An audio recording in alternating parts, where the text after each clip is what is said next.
ఈ విషయంలో మీకు చంద్రబాబు నాయుడు గారికి ప్రస్తుతం మాజీ ముఖ్యమంత్రిగా ఉండబడే మీకు ప్రస్తుతం ముఖ్యమంత్రిగా ఉండబడే చంద్రబాబు నాయుడు గారికి ఎస్సీ వర్గీకరణ విషయంలో స్పష్టత ఆకాశానికి భూమికి మధ్యలో ఉన్నంత తేడా ఉన్నది. ఎస్సీ రిజర్వేషన్ల వర్గీకరణ విషయంలో స్పష్టత, కమిట్మెంటు, నిజాయితీ ఆకాశానికి భూమికి మధ్యలో ఉన్నంత తేడా కనిపిస్తున్నది.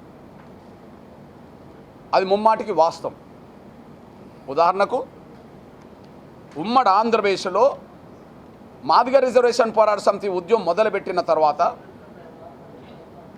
94లో మేము ఉద్యమం మొదలుపెట్టవచ్చు. 95 నాటికి ఎంఆర్పిఎస్ విస్తరించింది. కానీ 96 నాటికి ఈ ఉద్యమం ఒక ఉద్యమ రూపం దాల్చే సమయంలో అప్పుడు గౌరవ చంద్రబాబు నాయుడు గారు ముఖ్యమంత్రిగా ఉన్నాడు. మేము ఉద్యమం మొదలుపెట్టినప్పుడు ముఖ్యమంత్రిగా లేడు. ఉద్యమం విస్తరిస్తున్న దశలో కూడా ముఖ్యమంత్రి లేడు. కానీ ఉద్యమ రూపం దాల్చే సమయానికి ముఖ్యమంత్రిగా గౌరవ నారా చంద్రబాబు నాయుడు గారు ముఖ్యమంత్రి హోదాలో ఉన్నాడు. మార్చ్ 25వ తారీఖు నాడు 96లో మార్చ్ 25వ తారీఖు నాడు 96లో మొట్టమొదటిసారి బషీర్బాగ్ ప్రాంతం వద్ద బాబు జగ్జీవన్ రామ్ విగ్రహం దగ్గర మాదిగల ఆత్మగౌరవ సభ పెడితే ఆ సభకు ముఖ్య అతిథి హోదాలో వచ్చి ఎస్సీ రిజర్వేషన్ల వర్గీకరణకు కట్టుబడి ఉంటామని, ఎస్సీ రిజర్వేషన్ల వర్గీకరణను చేస్తామని ఆనాడు మాటిచ్చాడు. ఆనాడు ఇచ్చిన మాట నిలబెట్టుకోవడానికి కొంత సమయం తీసుకున్న తర్వాత వర్గీకరణ అంశాన్ని అధ్యయనం చేయడానికి జస్టిస్ రామచంద్రరాజు కమిషన్ వేశాడు. అది కూడా 96లోనే. జస్టిస్ రామచంద్రరాజు కమిషన్ నివేదిక 97లో వచ్చిన తర్వాత ఎస్సీ రిజర్వేషన్ల వర్గీకరణకు అనుకూలంగా నివేదికను శాసనసభలో పెట్టి దాన్ని ఆమోదించి వర్గీకరణ చేశారు. మధ్యలో స్వార్థపరులు కల్పించిన అడ్డంకుల వల్ల,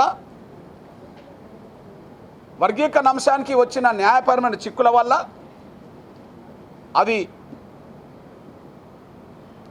రాష్ట్రపతి వద్దకు వెళ్ళింది. మళ్ళీ రాష్ట్రపతి ఆమోదంతో 99లో రెండోసారి వర్గీకరణ చేశాడు. ఆనాడు కూడా ఉమ్మడి ఆంధ్రప్రదేశ్ ముఖ్యమంత్రిగా చంద్రబాబు నాయుడు గారు ఉన్నారు. ఆనాడు బీజేపీతో అలయన్స్లో ఉన్నారు. ఆనాడు కేంద్రంలో గౌరవ వాజ్పేయి ప్రభుత్వం ఉన్నది. అప్పుడు స్పీకర్గా సోదరులు బాలయోగి గారు ఉన్నారు.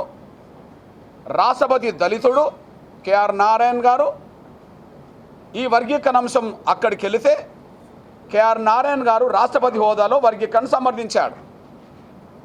ఆ సమర్థించిన వర్గీకరణ వల్ల గౌరవ చంద్రబాబు నాయుడు గారు 2000 సంవత్సరంలో మళ్ళా వర్గీకరణ చట్టం తీసుకొచ్చాడు.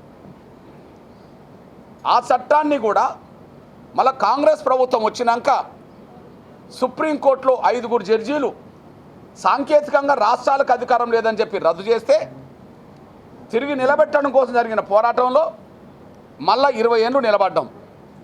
అందులో భాగంగా మళ్ళీ 2024 ఆగస్టు 1వ తారీఖు నాడు గౌరవ చీఫ్ జస్టిస్ చంద్రచూడ్ గారి ఆధ్వర్యంలో 7 జడ్జీలతో కూడిన రాజ్యాంగ విస్తృత ధర్మాసనం ఎస్సీ వర్గీకరణ కరెక్టే, గతంలో ఆంధ్రప్రదేశ్ ప్రభుత్వం తీసుకొచ్చిన వర్గీకరణ చట్టం కరెక్టే, దాన్ని ఖచ్చితంగా పునరుద్ధరించాలని చెప్పి మళ్ళీ 7 జడ్జీలతో కూడిన రాజ్యాంగ ధర్మాసనం తీర్పు చెప్పింది.